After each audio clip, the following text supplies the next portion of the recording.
How to know if somebody have blocked you on Snapchat. This is what we are going to talk about today in this video. Make sure to subscribe to the channel. This really helps a lot. So without any further ado, let's move into the video. First of all, you're going to go and open Snapchat app on your mobile.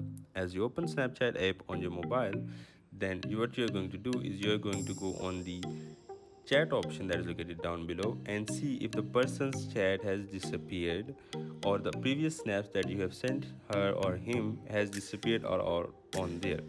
The other thing you can do is you can go on the search icon that is located up above and search for that person's name. If the person is not in your friend list that you have already added as a friend, then the person may have blocked you or may have deleted their account.